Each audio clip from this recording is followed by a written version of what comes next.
You can sense the intensity as they await the arrival of the Tennessee team here at Neyland Stadium.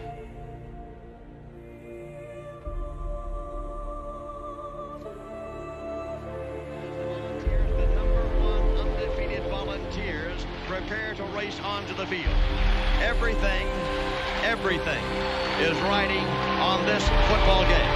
So there's a special intensity, a special urgency. Here come the Volunteers. Wherever you listen throughout the world, it's football time in Tennessee. What's going on, Vol fans? What's up, SEC fans? Catfish here, bringing it to you live for the last time in a CFI company truck. It's official. I've got my new truck. I'm getting it all dolled up for everybody to see. Can't wait to do my truck reveal here this next week. Got some custom things I'm doing to it, and I'm just excited about getting into my truck. And I know several of y'all asked me about when I was going to get it and show it off to everybody. But the phone lines are open, brought to you by Allied Oil and Tire, 855-489-7623. And this show is about you, the fans. It's not about me, in my opinion. It's not about Couch Coach. It's about you guys, and I want to hear from you guys. We've got some games this weekend. Of course, Tennessee travels down to Williams Bryce, and they're going to take care of business down there. We got Georgia, Florida in the annual cocktail party. That's going to be a good game, I think. And next week, we've got a big game, Alabama LSU. I want to hear a little bit about what y'all think about that. We've got A&M taking on Mississippi State, Missouri, and Kentucky, and a few decent games outside the conference. But I'm going to go ahead and bring on my regular guest host, Couch Coach. And we've also got a South Carolina fan that's called in, and He's actually the guy that helped me with printing up these shirts. But I'm going to go to Couch Coach first. And how you doing, Couch Coach? I am doing excellent, sir. Thank you for having me back on. I think you were telling me earlier that at least I was doing pretty good. What's our record right now on these lines? Well, right now you are 14-4 straight up and against the spread. I am, 9-9 against the spread and 12-4 straight up. So I need to get a little bit better at my picks, but you're doing around 80%, sir, which is pretty remarkable. So I need to move to Vegas. I need to move to Vegas. Well, you know what? Ohio State has actually been making me look really good because I've been putting my money on the other side. Whoever Ohio State's playing, and I believe I'm perfect betting against Ohio State this year. And I see we got Delusional Paul's in the house. You better call in, buddy. I'll let you know when I'm ready for you. But I tell you what, Ohio State, didn't they look pretty rough? Golly, who would have thought that? I thought it, but nobody else thought it. Anyway, I'm gonna bring on kind of a sponsor of this show, Gimme That.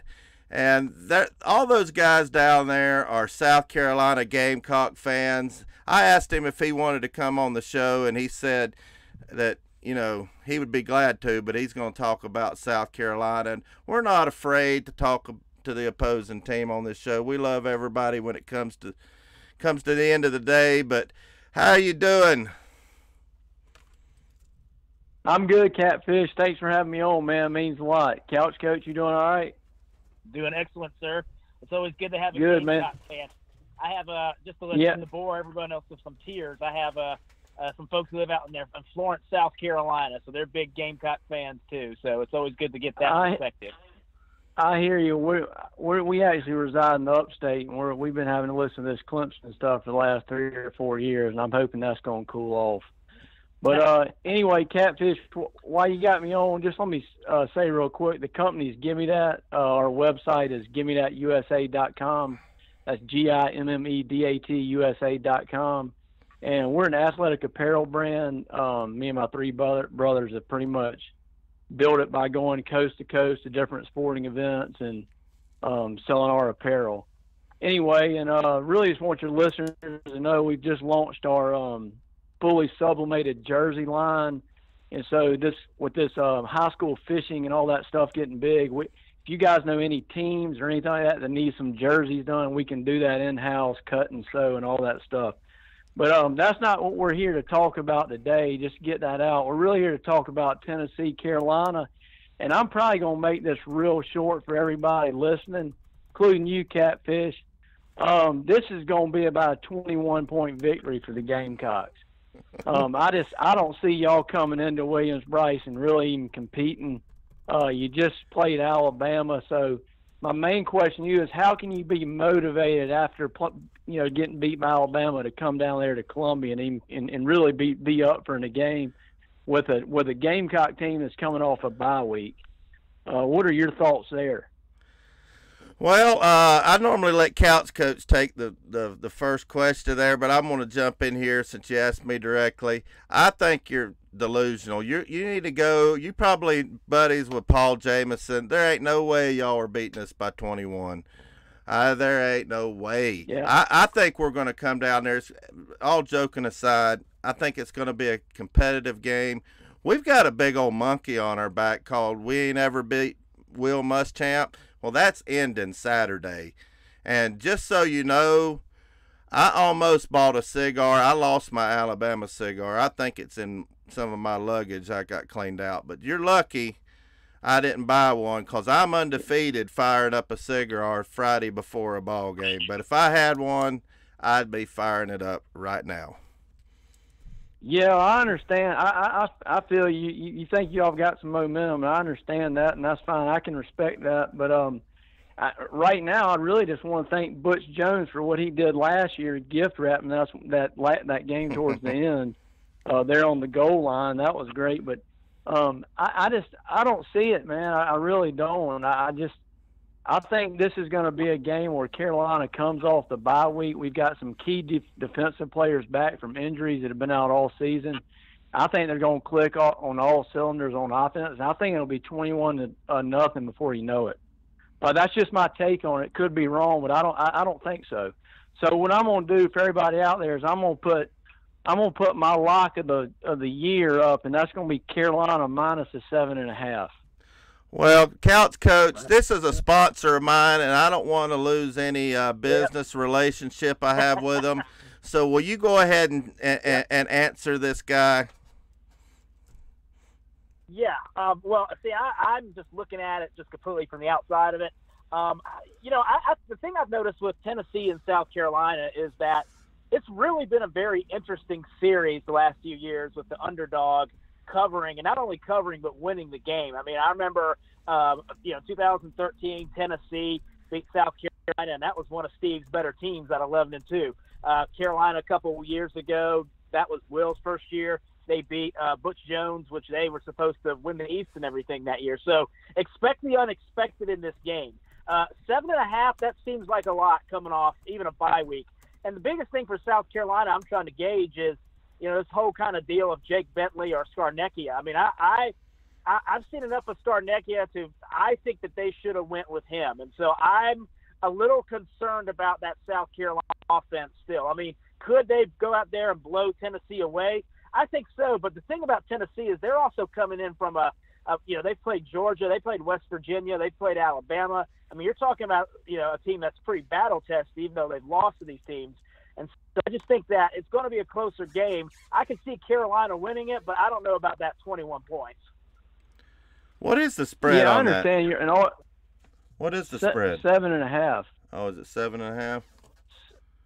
Yeah, and Couch Coach makes some good points there with the history and this and that. I just think if you've watched Carolina this year, they really hadn't put it together in one game. And I think coming off the bye week, this might be it. And, as far as Bentley goes, I agree. I think Scarnecchia should have gotten a shot against A&M early in that game. And I think a lot of things Bentley does are contagious towards – similar to missing free throws and turning the ball over in a basketball game. It just happens and it becomes contagious. And, you start overthrowing receivers, and then next thing you know, Brian Edwards is dropping one, and Deebo Samuel's dropping one, and then Brian Edwards is fumbling. It's just kind of contagious. So we'll see. He hadn't played great, but like I said, I think coming off the bye week and Tennessee coming off, you know, 2 physical games against Auburn and Alabama, I see it could be 14-0 easy with a Tennessee turnover, making it 21-0, and you know. Get the white towels waving, and the Bryce will be rocking. Well, I tell you, just to kind of let, I'm sorry, Catfish, I'll just interject one last thing here. I think that, you know, again, it's an interesting series with Tennessee and South Carolina. I mean, it's almost kind of like a Florida and an LSU, and the fact that you can really throw out the records when those two play.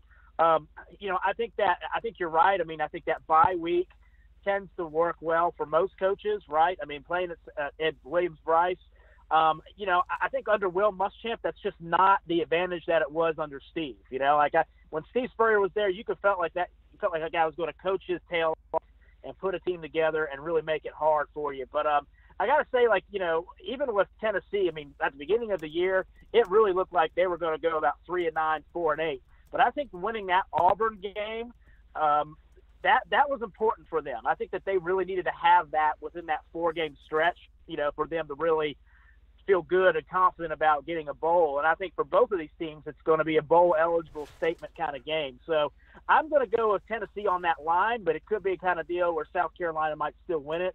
Tennessee could win it, but I definitely like Tennessee on that 7.5, 8 for sure. Let me ask you a question. How does, as a South Carolina fan, I want to know, I want to get the pulse of South Carolina fans, because some of them, you know, are all on board with Will Muschamp, and then I hear some of them complaining about him. How do you think most South Carolina fans feel about Will Muschamp as their head coach? Well, I mean, it's an interesting question, but I think you got to remember with South Carolina in general, we were spoiled there with those 5 years Spurrier had that run. And I mean, if you go back and look at the rosters, it was all in-state talent we were getting. You know, South Carolina's never been able to go out and get, you know, these 4- and 5-star guys everywhere. We usually get the 3 stars, diamond in the roughs, and then if we have some backyard talent, we get it. So I think we were spoiled. I think we got a taste of winning. And the next thing you know, we're back to an 8-win, 7-8 win program. And so most of the fans, like I said, I think they got spoiled. And it's going to be hard to get back to where the Steve Spurrier teams were. And that's just those are the facts. I mean, but we still pull hard and we still believe. So as far as Muschamp, I like what he's doing. He's obviously trying to recruit hard. It's just going to depend on whether we can get some players in there. That's what it comes down to. Well, yeah, and I know with I'm sorry, Catfish, I'm interrupting you still, but I know with you know, South Carolina, it really comes down to you know, kind of what Spurrier left you with, man. I mean, he really. I mean, my uncle, who's a big South Carolina fan, I mean, he really went off on just the way he left that program and just kind of quit recruiting there. I mean, he should be sued for malpractice. I know there's a lot of people who are big Spurrier fans, but give me a break, man. I mean, he ran that program in the ditch. It's a 4-year building project. And Will Muschamp is who you guys are going to get, right? I mean, who else is going to come in there? So I think you have to give Will 4 years. But that being said, I do think that Muschamp really needs to start performing in some of these bigger games.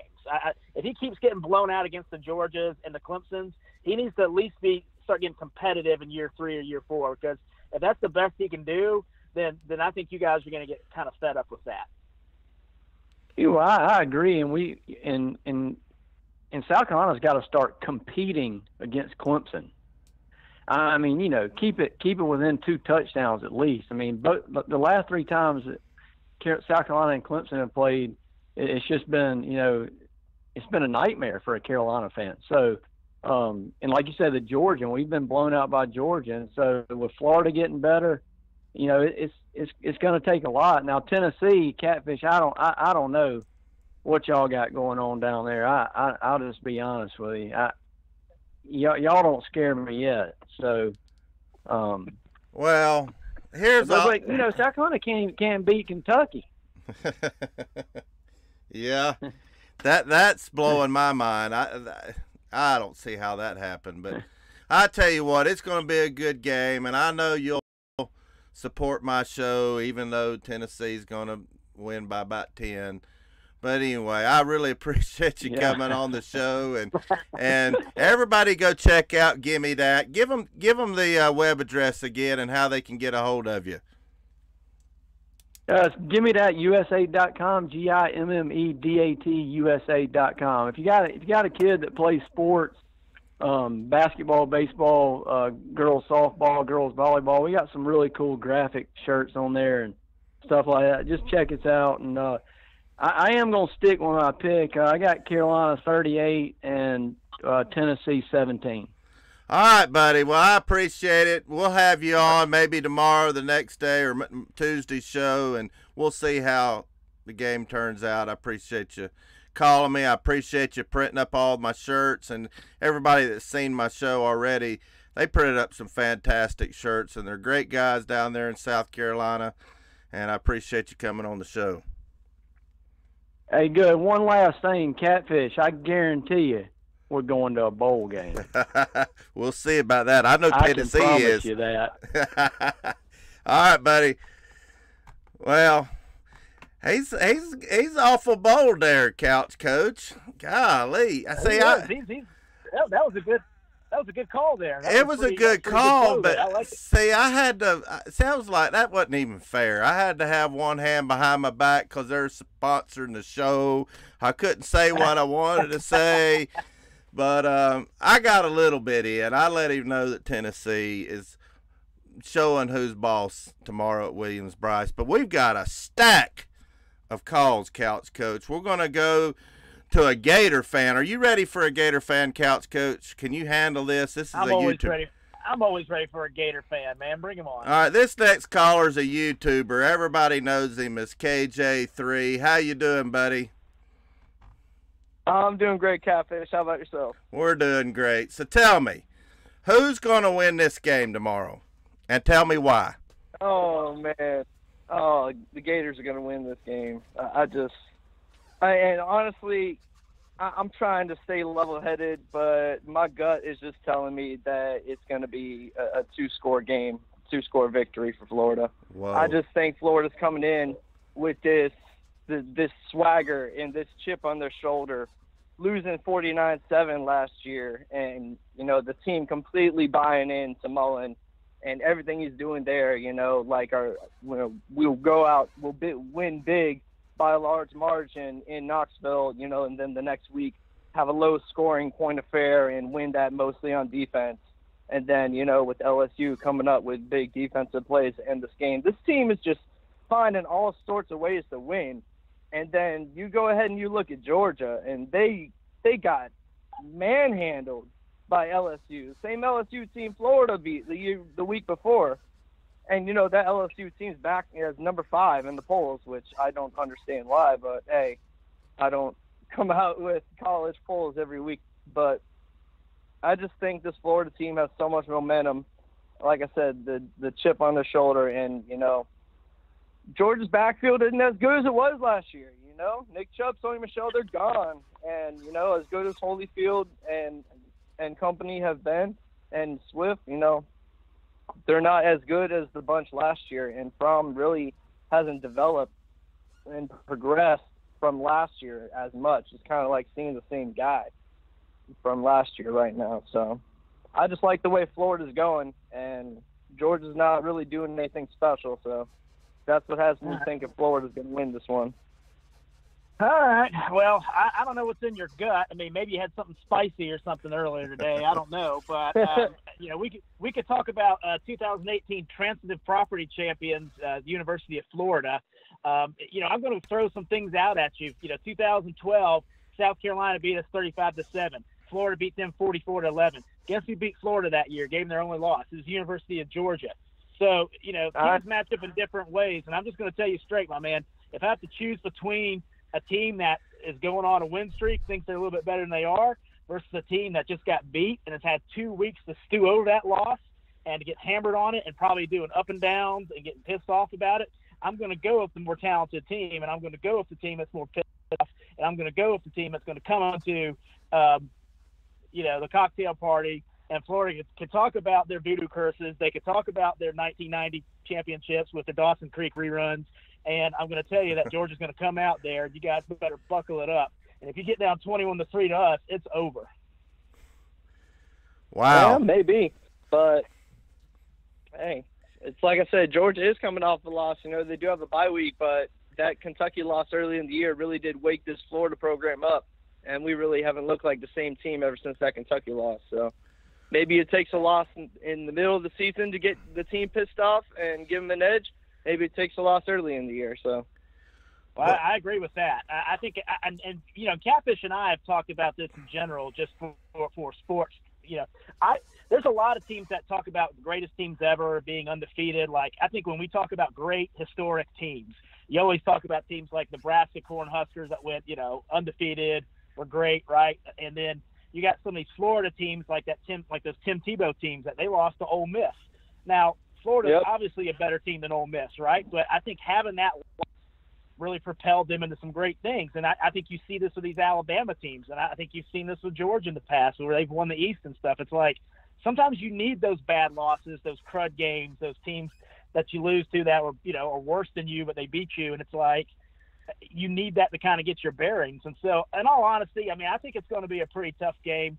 I think it's going to come down to a turnover battle, and I think it's going to come down to the quarterback play for both. And I think both have suspect quarterback play at this time. I think Mullen is still trying to get his guy in there, and I think, Georgia has a stud quarterback. They're afraid to play him. So I'm a little concerned about that. But I think it's going to be a close game. I think it's going to be about a, 20-23 kind of deal. And I can tell you that if Georgia plays the way they play against LSU, Florida is 100% winning that game. But conversely, if Florida gets down 21-3 to Georgia like they did against Vandy, that's over. You guys ain't coming back on that one. So it's going to be a tough game, I think, for sure. Even though we were down 21-3 to Vandy, that was mostly because we gave up, two really big plays to Vanderbilt, and we kept turning the ball over. But, we definitely won't get that break if we go down 21-3 against Georgia. They're too good. No doubt. No doubt. Well, we'll see, man. It'll be a good game, and I'm excited for the fact that it could be a really close game and kind of a fun game. Most of these cocktail parties are not particularly fun games. Usually it's Florida been blowing Georgia out the last 20 years or so, and then you'll see like last year where Georgia blew out Florida, which is pretty rare, recently for us. Now in the 80s and 70s. And even 2 years ago, Florida won by multiple scores. So, Yeah. Florida, it's weird. You have those kind of games, but I just think that this year could be an interesting game. Like I think it was maybe 2009, 2010 where it went into overtime or something. That was a fun game. And so I'd like to see kind of 2010, yeah. Yeah. Yeah, those would be good. That one was a fun game. Well, KJ3, Yep. I want everybody to go check him out. I don't know if you've made a comment in the comment section, but if you haven't, go ahead and make a comment. Y'all go check him out. He's got some great content, and he's called the show several times. He's considered a friend of the Volunteer Roadshow, and I want everybody to go support my friends, and he's one of my buddies. So thanks for calling in. Sure thing. I got one more question for you, Catfish. Go ahead. I'm looking at the lines throughout SEC, and for some reason, Missouri, a touchdown favorite against Kentucky. Do you guys know what's up with that, or do you just think that's because Kentucky has Georgia next week and they may be looking ahead? Well, we're going to be a little bit on Drew Lock's potential. I love that question. We're going to answer that here in just a few minutes, so stay tuned. We've already went over that in our show prep, but that was a great question, and we'll be answering it here shortly. We've got some calls we got to get to. Oh, perfect. I'll be listening. All right, buddy. Can't wait for the answers. All right, we're going to go to Matt calling from the Big 615 in the great state of Tennessee. How you doing, Matt? What's going on, Catfish? Oh, just riding around with the top down. What are you doing? Sitting here all lunchtime. I'll call and give you my insights for tomorrow night. Well, let's hear it. I think tomorrow night, one, it's going to be an ugly game. Two, it's going to be the traditional Tennessee, South Carolina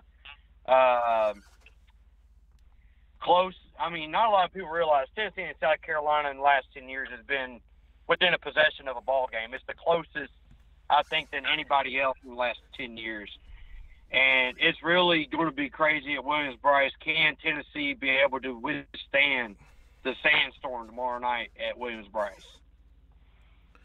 Yeah, let me tell you something, man. There ain't nothing scary about that sandstorm song anymore. No. we Bulldog fans went in there and it's like, okay, you guys ain't that great anymore. No, I think South, you're absolutely right. I mean, Tennessee and South Carolina, again, you throw the record books out when these two play. It's 0-0, and you might be right. I mean, I think it is going to be kind of a close-scoring game. And, I just want to see – to me, it's going to be interesting about how Garantano's doing. I mean, do you know how he's doing, guys? I mean, what's kind of going on there? With JG, I mean, anything can happen with JG. I mean, the page that I'm with, we're big guys that support Keller Chris, and can JG play tomorrow night? It's still up in the air. Mm-hmm. He got them bruised ribs against Bama. I mean, JG, honestly, the game against Florida was his worst game of the year. I'm not really talking about West Virginia because that was first game of the year. Nobody really knows what he's going to do first game. But, he's had a good stretch against Georgia, especially in the second half. He played very well against Auburn. Yeah. The defensive line of South Carolina, is a big D-line.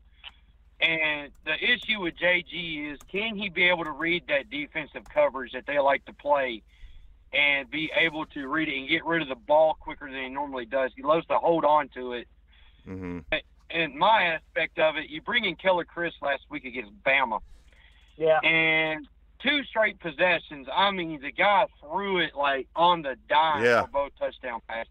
I like him too. I did. Yeah.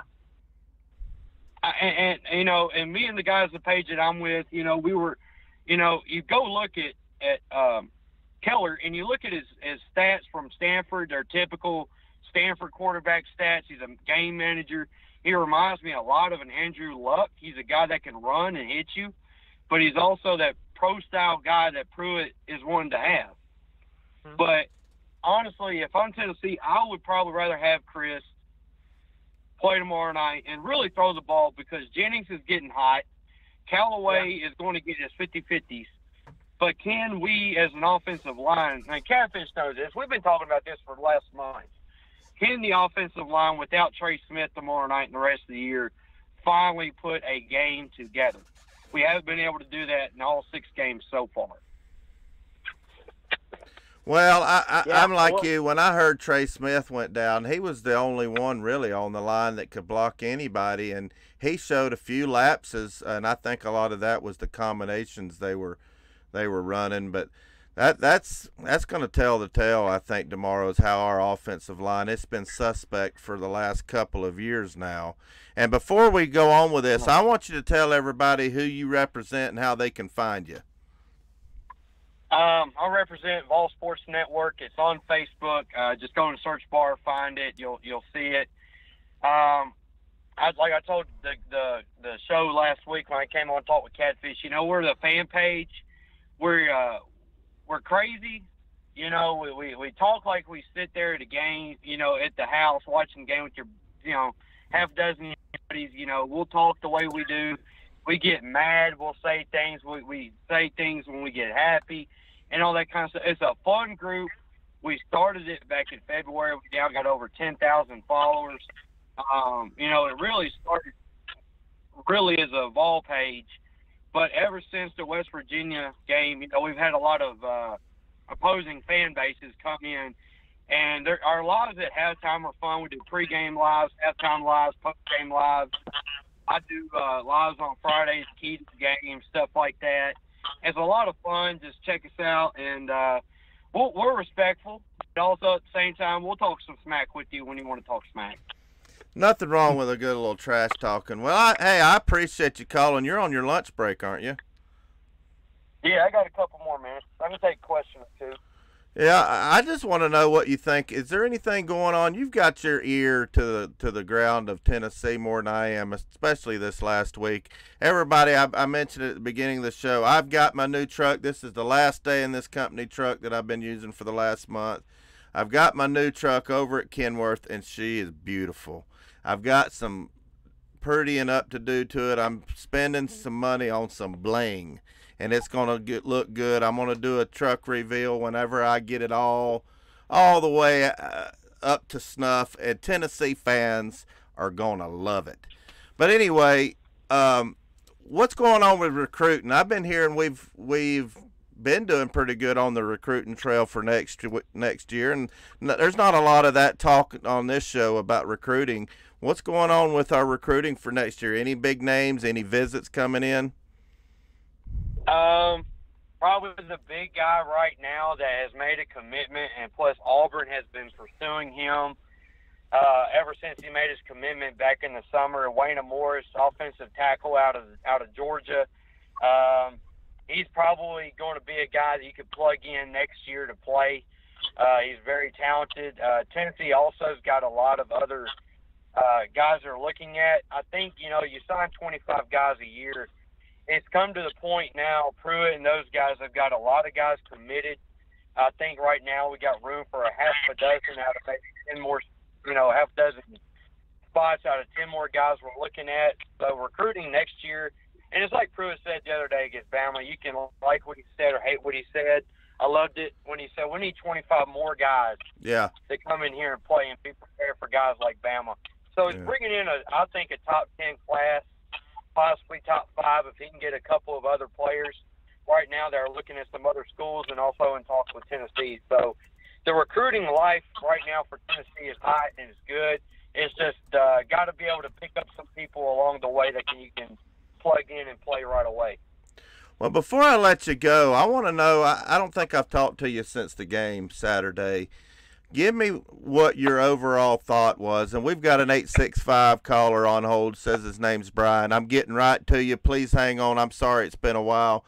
But anyway, tell me what you think about the game, from the coaching down to the players. I knew we weren't going to win this game, but as far as the maturation of the team, were there any bright spots that you saw and even some dark spots? What did you think about that game?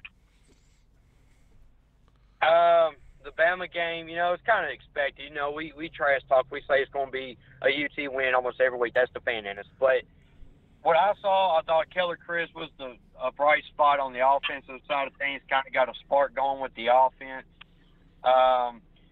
Still the offensive line struggling. That's still kind of a dark spot on the offense. DeJuan Jennings, the first receiver to get over 100 yards on Bama receiving all year, is a very big, bright spot. He's really starting to click right now. I think he's been in Pruitt's doghouse, kind of after the incident last year that he had at the end of the year last year with the old staff, and now he's finally evolving. That's the bright spot. Another dark spot, too, injuries and things like that, apparently, during the Bama game. You don't want guys to targeting ejection we had, really hurts. It hurt at that part of the game, with the younger guy coming in. I think he does get able to play tomorrow in the first half. But overall, it was expected what you thought. I liked the fight in the team. They didn't quit. It really made things interesting in the second quarter a little bit when Tennessee was able to get Bama on stops back-to-back drives. So, like I said, Pruitt's been saying too, you said it too, it's going to take another year, I think, for us to really compete and get back. But as long as we can be able to make it to a bowl and get them 15 extra days into practice, who knows, 2019, we may be sitting here talking this time next year, being on top of the SEC East at some point. So we all know it can happen. Anything can happen. It's just got to take a little bit more time. Last 5 games are all winnable. So, if you can finish out at least 4-1, we're sitting at 75, looking pretty going into 2019. Well, before you go, I know I said this is the last thing, but tell me who you got on the cocktail party. Georgia favored by 6.5. Oh, well, as much as I hate both of those teams, I really do have a feeling Florida's going to beat Georgia. But honestly, I really do think that Georgia's pissed off after the LSU game, and you know, Florida had a week off last week as well. So we'll see. If I had to flip a coin, I'd probably flip it to Georgia just a little bit because they're coming in pissed off against LSU and the way they played against UT in the second half. They're really wanting to show. I see it being kind of maybe a 28-24 game. Georgia wins it at the end as long as Kirby doesn't mess up the Fromm and the Justin Fields scenario. If he could play, you know, one of them consistently, Georgia's got a shot. So I hate to say it, but I want to give it to Georgia tomorrow. Well, I appreciate it, Matt, and everybody go check them out on Facebook, and we've got a couple of callers here, and you're always welcome to call in. I love it when you do, so have a good one, buddy. All right, yell at you, GBO. All right, go Big Orange. Well, we got a super chat. Shane Bentley spotted us $4.99. I really appreciate that. In fact, Shane, I know you're a Georgia fan, but if you want to volunteer Roadshow T-shirt, email me at volunteerroadshow@gmail and your name and address, and I'll get one sent out to you. Thanks a lot. But we're going to the 865, going to K-Town, and we got Brian. He's been on hold for 19 minutes. How you doing, buddy? Great. What you got for us? I got one thing to say to you, Couch Coach. You better be listening. I'm listening to you. I've been hearing a lot of Georgia fans talking about how Florida was down 21 through to Vandy. That's not what you got to focus on. Because if you focus on how bad we were, you're going to overlook us. You have to focus on the fact that we didn't quit throughout the entire game, and we came back and won. Hold on. Sorry. The screener said Brian, B-R-I-A-N, but Couch Coach, this is crazy, crying Ryan. Okay. I'm listening to him.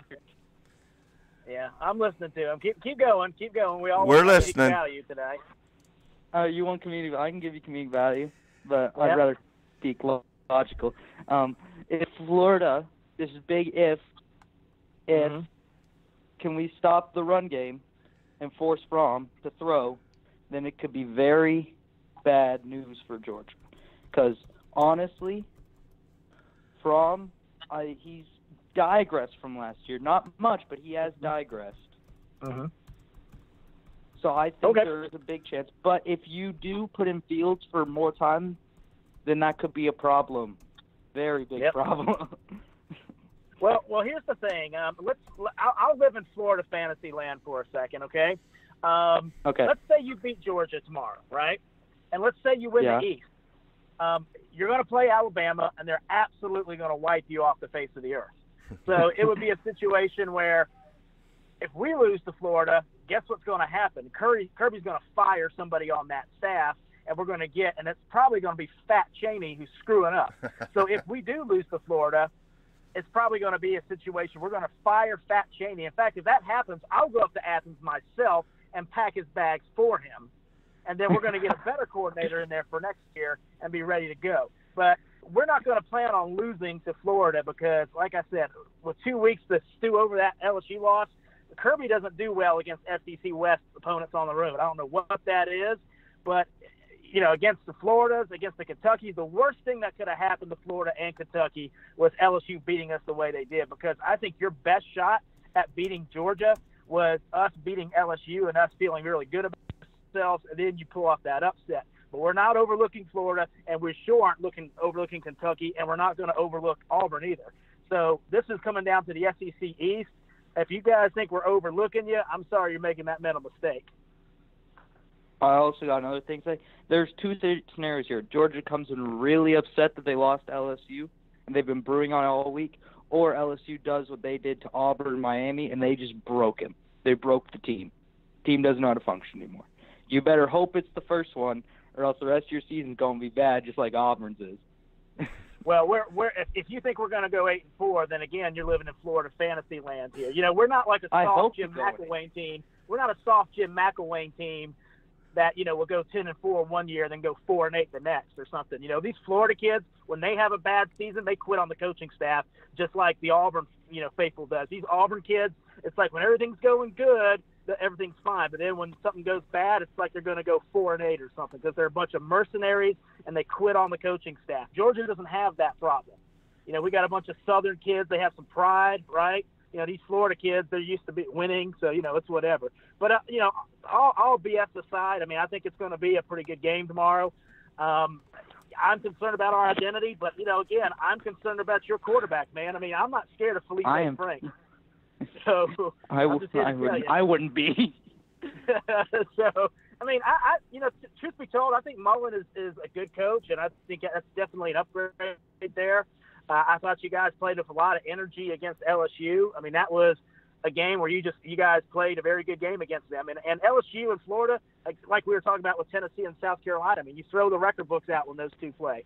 It really is a very interesting matchup. It's kind of like when Georgia and Auburn play. Sometimes certain teams just match up well with each other. But I do hope it's going to be a good game. Like I mentioned before with another caller, most of these cocktail parties have been blowouts, usually for Florida the last 20 years. And so I would like to see it be like a 1-2 possession kind of game and make it be a fun, close kind of deal like it is like how other rivalries have been for us in different ways. So, bring your A game. You're going to need it. And look forward to seeing you guys tomorrow. Before you go, crazy Ryan, crying Ryan, basketball season starts in a week, 10 days, next, Tuesday or Wednesday? We need to put, you need to think about this. Don't make a bet you can't catch. But we need to think about this. We got to put a bet up on our basketball teams this year. So think about it. Okay, I can set the bet. I got it. You ready? Yeah. I bet that Tennessee does better than Florida. Oh, come on. You got to support your team. I got to be able to win a bet. Come on. Are you kidding me? I gotta be able to. Have you looked at your roster, then looked at my roster? Well, you have the preseason SEC Player of the Year. Don't talk to me. Yeah, we've got two players, Admiral Schofield and Grant Williams, who both could just as easily be Player of the Year, and we're going to the Final Four. I promise you that. I know I said that last year. I even went to a game. Got credentials, went to the game, run into Loyola. and we ran into Loyola or Leola, whatever their name is, and never heard of they ended a couple of teams' run in the tournament last year. Big surprise. That 90-year-old Granny Nunn was praying for victory, and I think they made it to the Final Four.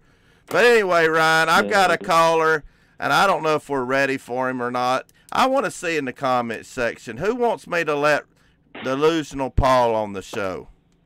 Oh, before I go, yeah. Tennessee beat South Carolina, or else I'm never letting you down about losing. 10 straight to Will Muschamp? Ever. Stop never it. Get off of here. Ever. Get off of here. Good, ever. I dropped him, but I want to know: should I let Delusional Paul on? Hey, bring him on. It's been a rough week for him, man. I'm surprised he's called the show. I really am. I'm surprised he didn't run and hide. I'm surprised. Let's have what's your prediction? What do you think his excuse is going to be before I let him on? He's going to talk about Urban Meyer losing a team. He's going to talk about, Urban Meyer's heart condition. He's probably going to talk about how great Purdue really is. It's just a perfect storm. What a great offense they have. So, yeah, I don't really – let's just bring him on. Let's bring him on. Hold on. Let me click this button here that says talk. Crazy Delusional you Paul. About the weather. Oh, yeah, the weather. You forgot that one, Couch Kid. Yeah. We're listening. Ohio State's a heavy pass team. That's their strength. And it was 31 degrees, cold and windy. And it just wasn't setting up good. And this, Couch Coach and Bobby, this is what drives me crazy about Urban Meyer, is this pass-heavy offense works good in the dome against TCU or in the playoffs in a warm climate or in the SEC. But Urban Meyer has not built this team. I've said this for 6 years. He has not built this team to win late October throughout November in cold weather on the road. It drives me absolutely crazy. You win by playing defense, special teams, and not turning the ball over and having a healthy run game. And they're out there flinging around in shotgun when you throw the ball one way and the wind takes it the other way. Okay, so let me tackle this for a second, because first off, your team and my team got their butts kicked, right? And so here's the first thing: Ohio State and Georgia. I don't know what it is about them getting whipped, but that doesn't need to happen anymore. Both Ohio State and Georgia have way too much talent to be drug up and down the field by anybody. So, I mean, especially Purdue, I mean, what is that? I mean, seriously, I know Urban is a great coach and all that, but, like, at some point you're like, hey, man, 49-20 to Purdue? Like, really? Like, this isn't Michigan. This isn't Michigan State we're talking about. This is a middle-of-the-pack, team here. So what's going on with that? Well, I think I can't answer on behalf of Georgia because that's been puzzling me. At Auburn last year, that was crazy, and then this year against LSU, I saw that coming against LSU this year. Honestly, I didn't see that coming against Auburn last year. That kind of blindsided me. But I think that this goes back, Couch Coach, to Nick Bosa. When he withdrew earlier in the week, I started getting real nervous because that was their captain, and they won these close games that against TCU, against Penn State, and even against Indiana and Minnesota. Those weren't necessarily blowouts. They kind of stumbled their way to the finish, and you were just kind of thinking, okay, Nick Bosa could come back and carry this team to the playoffs and to a national championship. And when he quit to pad his pocket, I think that really deflated the locker room because Urban Meyer isn't as good as a leader as he maybe once was. And I know there's a lot of players that are skeptical of him, and the locker room's a little divided, and then your captain quits. I was going to see how they were going to respond, and they obviously didn't respond with, to the adversity. They crumbled in the moment in a tough road game. Sorry to interrupt you. I think you bring up some good points. I mean, because when we talked at the beginning of the season with your team about how Urban Meyer was suspended or whatever, I think we kind of had a general consensus of that might cost this team a game down the road, and maybe even get you guys at 10-2. Like, I don't know if 10-2 is going to happen, but because initially your thought was, well, TCU, that's a game that we really got to worry about because we got an interim coach, blah blah blah blah blah. But I was kind of thinking, kind of middle of the schedule where it's like, this is where a team can kind of jump up and get you. And that happened with Purdue. Now, snapping you is one thing, but 49-20, I mean, that's, like when you talk about this Bosa kid, I mean, is he like a Julius Peppers that like he's like this like freak of nature talent? Or is he like a David Pollock engine kind of guy that, you know what I mean? Because like, if he's just an engine, then like there's bigger problems on that defense. But if he's like a Julius Peppers, where he's like elite, like freak of nature, Ndamukong Suh kind of deal, then that's different. Well, he's gonna be a number one pick in the NFL draft unless whoever that team is wants a quarterback. I mean, he's by far the best player. You got to double team him, and then on the other end they put Chase Young, their other best player. So it creates all kind of problems. Where you don't even have to blitz. You can just rush your four, and you're still, it's a mismatch. Like in hockey, it's a power play.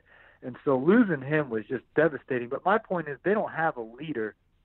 I guess you could call Urban Meyer leader, but they don't. He was the team leader, and you could see him kind of checked out on the sideline against Indiana and Minnesota, and then, he quit. So I think that was it. Now, what's going to be really interesting – Yeah. No. Nick Bosa quit the team. He's no longer an Ohio State student. He's going to practice for the NFL.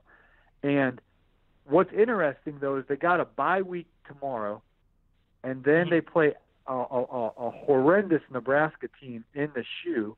Then they got a tough one at Michigan State, and Maryland is actually pretty good this year. They go on the road there, and then Michigan at home. So it could string together 4 wins in a row and make things interesting because they probably play Northwestern or Iowa or Wisconsin Big Ten championship, and they still could stumble their ways to a one-loss Big Ten champion, which is going to create all kind of controversy with the Big 12 and the Pac, whatever it is, Pac-10, then the LSU Alabama loser and Georgia. I mean, it's going to be some interesting conversations we're going to have here in a few weeks because Ohio State isn't out of this thing yet, new number-wise. I'm just concerned how they're going to pull off these wins because they don't seem to have any leadership right now. I'm going to let Catfish just rail you here for a second, but I think that with what I'm concerned about is Urban Meyer a little bit. I mean, because one of the things that we talked about on your Facebook Live was how that was kind of like a destination job for Urban. But what I noticed about him, and I know he kind of goes up the ladder, and even at Florida he was maybe looking for an Ohio State kind of gig, but he doesn't. There's a really lot of Notre Dame programs. when he was in Florida. He doesn't stay at programs for like 12, 15 years. I mean, so you guys are getting at like what, year 6, 7 with him?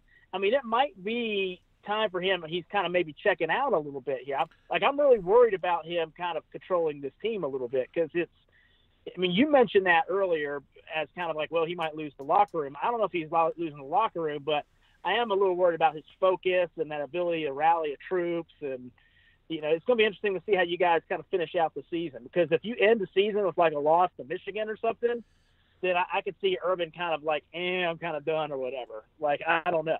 Yeah, but I would be ecstatic if he's gone. I can't stand him, and they got Kevin Wilson, they got Ryan Day. I'd love to see Ryan Day as the head coach. Or I don't know what they could recruit. Dabo's probably waiting for that Alabama job, but I would love a Dabo Sweeney or even a James Franklin from Penn State, Mark D'Antonio from Michigan State. I feel like Ohio State has so much talent. And they have such good recruiting power.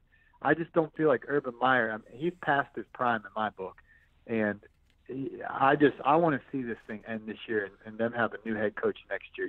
Your future's bright with Kirby Smart. I'm excited for you guys, but I feel like Urban Meyer's a dead end here. He's had 6 years. He's only had one national championship, and honestly, he's had the talent to win, to be a national champion or in the championship game every year. There's no excuse. And they go and get blown out by Iowa, blown out by Purdue. On paper, they're the best team in the Big Ten. On paper, they have the most 4- and 5-star recruits. They blow Michigan in 4- and 5-star recruits. I'm not saying that's everything, but it is something. And they're the best team on paper, but they don't execute. And I think it starts with Urban Meyer's coaching. All right, I'm going to hold this train up. Let me hold this train up. I've let you babble for going on 10 minutes now. It's my turn. Look, you just said it. You gave up 55 to Iowa. You gave up nearly 50 to Purdue. You can't tell me that is more respectable than losing to Auburn last year, LSU this year. Not even close. Your defense, you're talking about on paper, your defense is like paper mache when it's wet.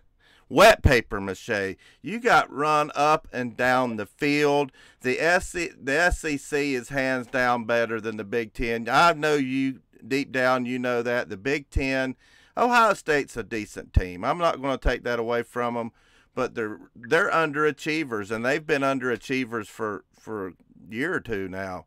And I just don't see y'all making it to the playoffs. In fact, I'm going to give you a big fat I promise you that. You're not going to the playoffs. I don't even know that you're going to get by Michigan. And then I'm going to let you respond to this. What do you got to say?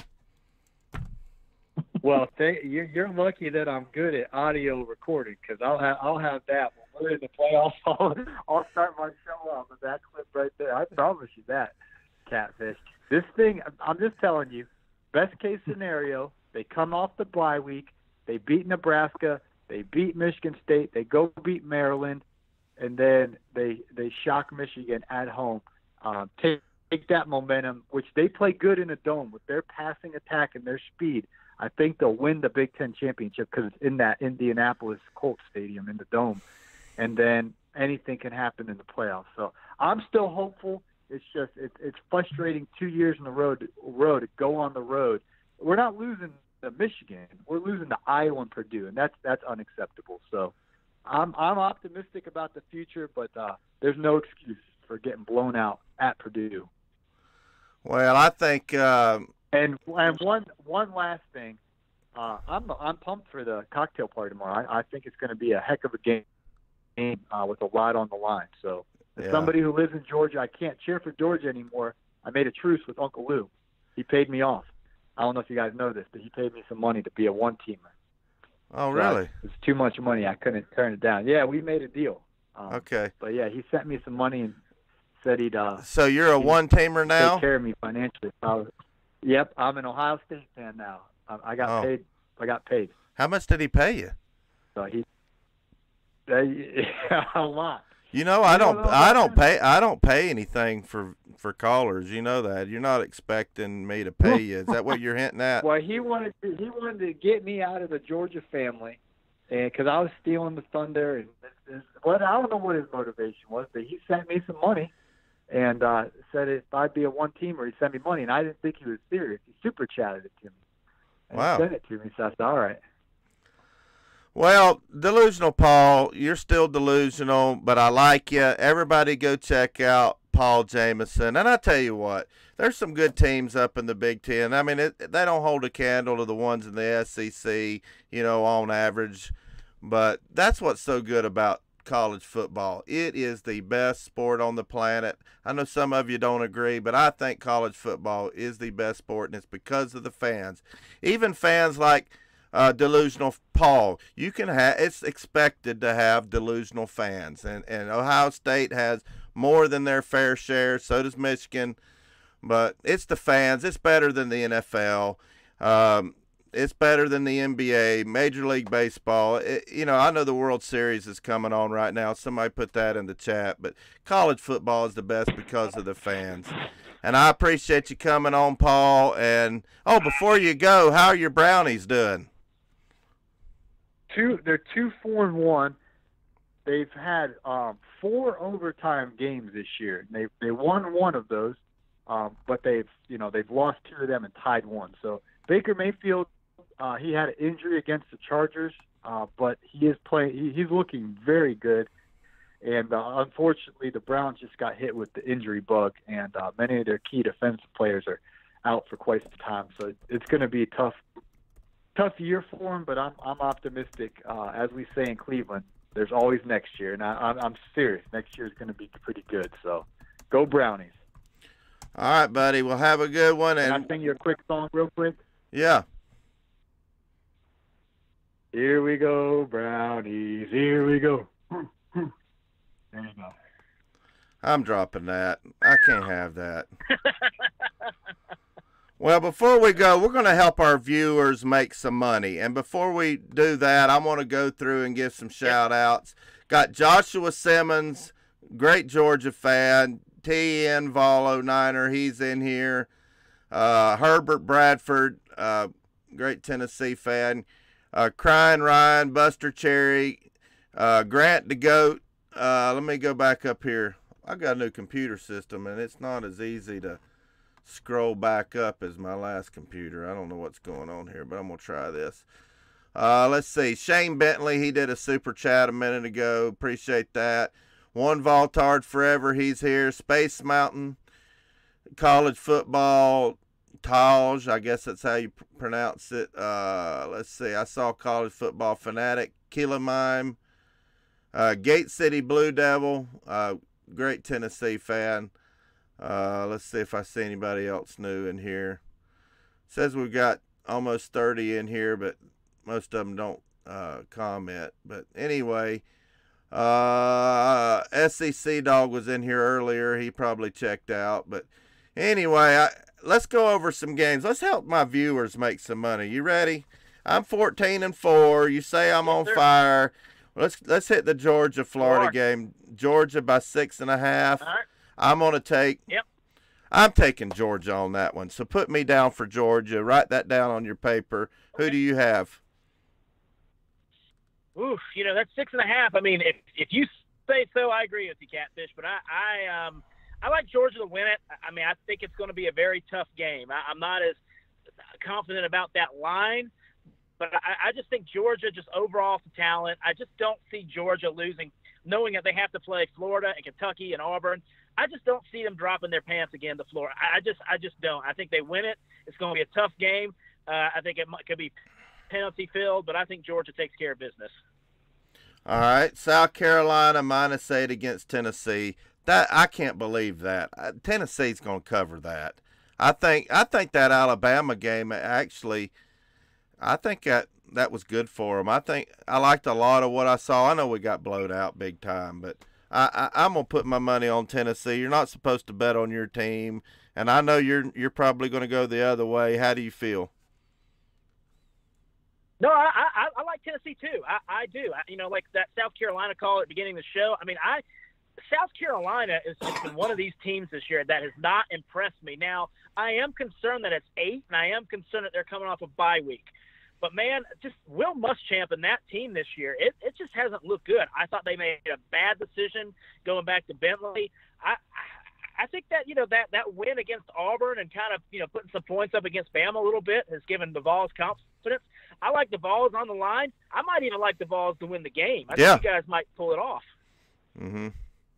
I think so, too. This next one's kind of intriguing. I don't know where this line is coming from. And if I'm reading this right, A&M at Mississippi State, and A&M, are they favored by a 1.5?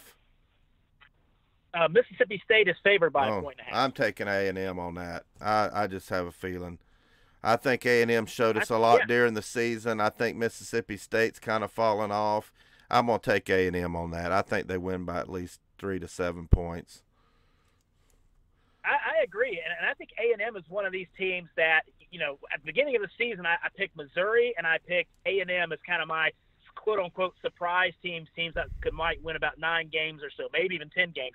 And, for A&M, that's still kind of a possibility. I mean, they've already played Alabama. They've already played Clemson. Those are the 2 best teams in the country probably, and they almost gave Clemson a really big scare there. And so I just don't think they're going to be worried about Mississippi State or something like that. And I'm going to tell you something else, LSU fans. You better worry about Texas A&M if they get hot here. So I'm going to say that Texas A&M wins this game too.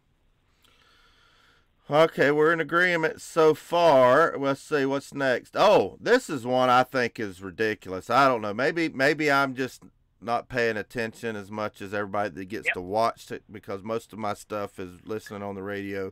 But Mizzou favored by 7 over Kentucky. My gut instinct right now is to take Kentucky probably to win the game. Okay. But I think they cover. I think I don't see Missouri beating Kentucky by more than 7. I think if they do, it'll be a point or 3 points or something. I think Missouri covers that spread, and they might even whip them. It comes down to being battle-tested. I think that Missouri has played Georgia. They have played Alabama. And, again, at this time of year, even if you lose those games, it matters. And if you look at Kentucky, I mean, yes, they're overachieving. They're playing good football. They have a good defense. They got a good run game.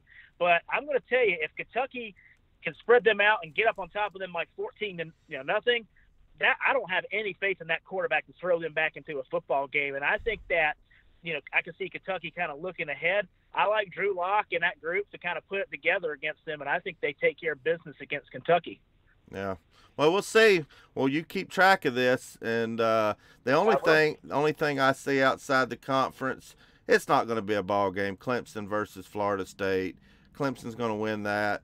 Penn State versus Iowa. That's an intriguing game. Number 17 Penn State playing number 18 Iowa. I think it's at Iowa. I don't even know where to go on that. I don't even have the point spread, but we could do a straight up. I think Penn State wins that. Washington versus Stanford. This game's pretty meaningless, but it's a Pac-12 game. That's number 14 Washington State against number 24 Stanford. And who would have thought that Washington State, from what I understand, that they could win the Pac-12? They came out of nowhere. No, I don't think anybody had them picked to win the conference. And we should be happy about that just because of Mike Leach. I mean, Mike Leach will be an absolute jewel to win that Pac-12. Yeah, so, he's got some golden clips, man. His press conferences are great. Here's another intriguing game. It's Texas, number 6 Texas against Oklahoma State. Texas, I had them winning the Big 12 before the season, and then when they lost, I said, well, there goes that pick, and it looks like they're back in the hunt. But they've been kind of a Dr. Jekyll, Mr. Hyde. I think I wouldn't be surprised if Oklahoma State beat them. I know Oklahoma State didn't have much of a ball team, but who knows about that one? What do you think about Texas this year? Do you think they still have a chance to win the Big 12? Gosh, I mean, I just hate following that flag football league over there. I hate teams that don't play defense. So I don't really care for one. I don't really analyze it, but I mean, I guess you could say Oklahoma. I mean, maybe Texas. I don't know. I mean, regardless, I just don't see anybody getting through, an SEC winner or, Clemson or any of those teams. I think those two teams for sure, Alabama for sure, is the number one team in the nation, and Clemson is number two. And then everyone else, it's just kind of like, toss it up. LSU is probably about 4 where they're at, and we'll see how it goes. But a lot of separation Saturdays that should be very interesting in the next couple of weeks. All right, before we go, I want to ask you. You mentioned Alabama. This is a sneak peek to next week's show because I'm not sure I'm going to do a midweek one yet. It just depends on how things go. But what are you thinking just early on? They both have bye weeks, at Alabama-LSU game. Well, I think that this is really the first defense that Alabama's going to face that can actually kind of hit them back a little bit. I mean, LSU definitely has a good secondary, and they have a good defensive line. I think they're a little soft in the middle of that defense, and I think that Georgia was just stupid and didn't exploit it enough. But I think that Alabama can definitely run the ball on LSU, and it'll be interesting to see because – what does a bad game for Tua look like? I mean, he's been hitting over 40 points every game. Well, he's hit 39 one game when he got a little dinged up. But, can LSU hold them to like 28 to 35 points? And conversely, can LSU's offense, especially through the air, generate 28 to 35 points? That's going. I mean, because they're going to need more than that running game because it's just hard to run in a box against those guys, and so that's what I'm looking at. But I'm thinking that spread is probably going to be about 8.5, 9 for Alabama. What do you think? Well, we talked about this in our pre-show prep that you asked me about the spread, and I just off the top of my head, I thought it'd be about 7 points. Alabama's going to be favored. Yeah. So we're right there together. Who knows what Vegas is going to say? A lot of them point spreads when they first come out, it's not so much of what they think the score is going to be, it's what they think the public perception is to get money on both sides of the betting line. But I think it's going to be 7 to 9 points, and I don't know, Alabama's that Tua. Y'all think Tebow mania was big? And I know I'm going to offend some Gator fans in here.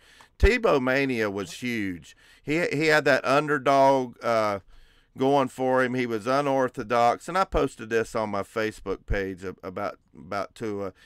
Tua, he's very public about his faith. He's got the black crosses on his face with the paint there during the game. I think they're both left-handed. I think, in my opinion, you think Tim Tebow had a bunch of hype around him in the NFL. It just seemed like it was going on forever. I think Tua, he's going to be the next big name, and I think he'll end up being a bigger jersey seller if he stays healthy than Tim Tebow. Well, here's the last thing I think about Alabama, and here's the thing, because one of the things I've said, because there's a lot of people who are saying this Alabama team, there's no way they're losing. They're a shoo-in for the championship.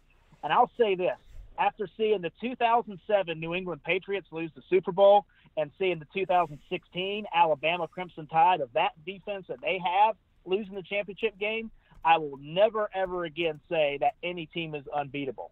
I think that, and one of the things that's concerning with Alabama, if there is a concern, is that a lot of this elite kind of play that they've been doing, I feel it's a little early. Like you really want to see your team kind of play like this towards the end of the year and really hit their stride, and maybe kind of have some struggle wins in September, and then they really hit their stride October, November, and really make that really strong push going into December and January. And so it's going to be interesting to see, because they're going to play three defenses, but definitely LSU's defense will give them a test. And I honestly think Auburn's defense might give them a little test.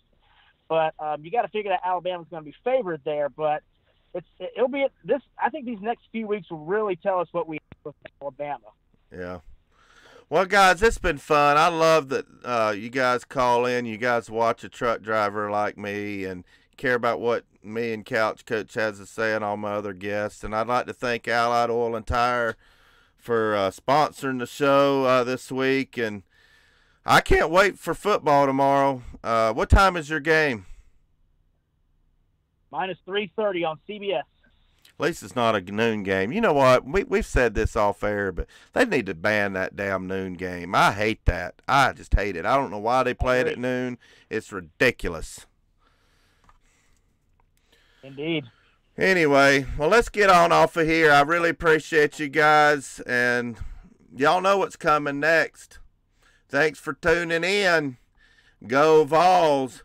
We're going to a bowl game, and we're kicking South Carolina's butt tomorrow. I promise you that.